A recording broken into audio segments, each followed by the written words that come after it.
Okay, so the next texture here that you can explore is the pyramid texture. I recommend that when you first start this texture that you just go straight across with your pyramids, but eventually you should try making your pyramids off at an angle. All right, so how do we start this? First, if you're doing it for the first time, I recommend, just like all of these, get a piece of scrap paper, put it on top of scrap paper so you can always make sure that the design goes all the way from one side, one edge of the paper, of the small paper, all the way to the other. So we're going to start out. I'm going to make one that'll just go straight across to start. So you can see, I'm using my pinky to kind of show you about how wide the spacing should be. Okay, now I'm going to do one that's a little bit more complicated, which you can try to do maybe after you do one that's simple. So now I'm going to do those lines at an angle. All the way, edge to edge. So do your first one simple, straight across. All right.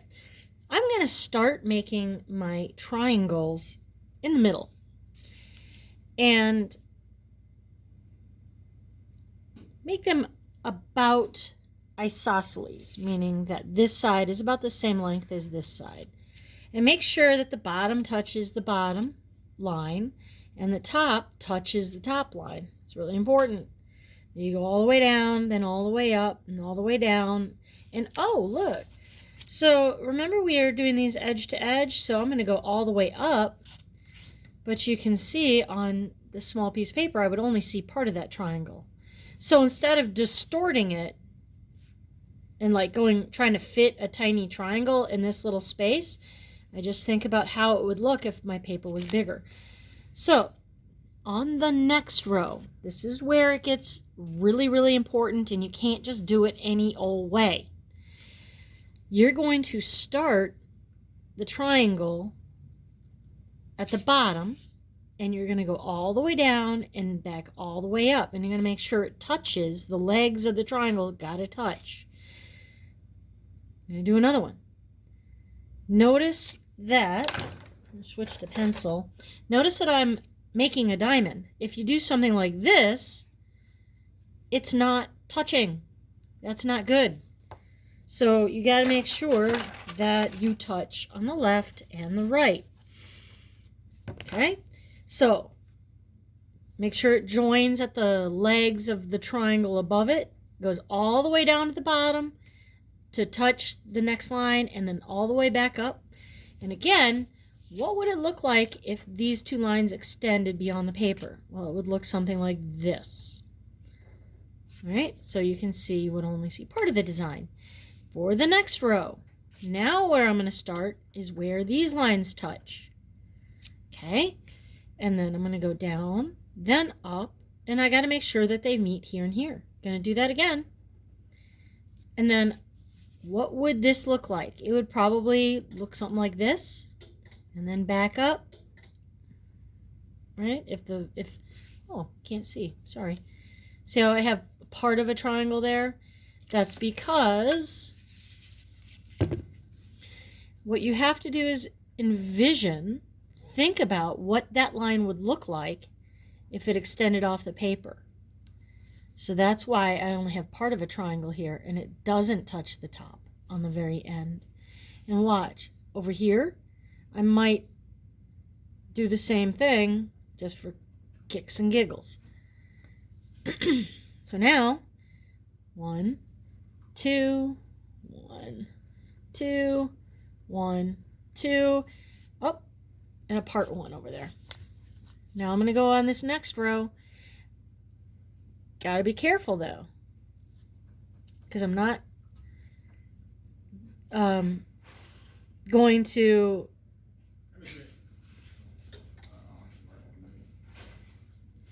so this video is now going to pause, and I'm going to finish later. All right. So notice I go up, and then where do I go down? I do not go down randomly. I don't just chop down here and miss that point. I don't just go randomly out there. Where do I have to meet? I have to meet at the top right here. Boom. And then what is this side going to look like? I don't know, something like that. I don't have the other side of the triangle on the edge of the paper, because what I have to do is I have to envision that this line would go out, and the other side of the triangle over here you don't see because I ran out of room. I happen to have one more row on my paper, so I got to be thinking about where these lines will touch and what to do from there. So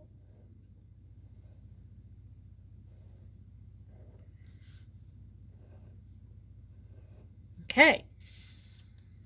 Now, you have up triangles and down triangles. So when I say up, I'm talking about the triangles that go up.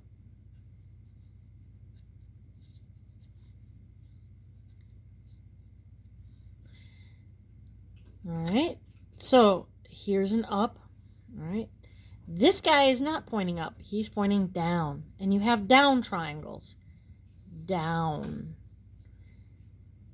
Down. So you have triangles that point up and triangles that point down. So you have up triangles and down triangles. What I want you to do is pick the up triangles. Here's an up triangle. Here's an up triangle. And I want you to put a dot in the middle of each one. In the middle of the up triangles only. Notice I did not put a dot in the down triangle. I made sure that all the triangles have the point on the top. You go ahead and do yours while I put mine on pause and do mine. Okay, now in the middle of the up triangles, you now have a dot. Oh, I missed one. It's right here. Notice that this triangle would go out like this if you had more paper. So that's why I put the point here close to the edge. All right, now that you have dots in all the up triangles, what I want you to do is to draw a line from the center to the top point, and from the center to the bottom left, and from the center to the bottom right. So from the center to the top, from the center to the left, to the, oh, that was the right. And then from the center to the left, top, right, left, left, right, top. You can finish all your up triangles like this, like mine. All right, I have one more triangle to do right here. This is an up triangle. The center would be way over here because, again, I have to envision what that triangle would look like. You know, I ran out of room, but I have to envision what that would look like. And then I can go up and to the right, but actually to the left, you wouldn't see it because it's halfway on, halfway off. And I had that happen over here too. I have to envision imagine what that triangle would look like. Right? But you don't see that. It's off the page. You only see half of the triangle. So now that you have this part done, go to the next video.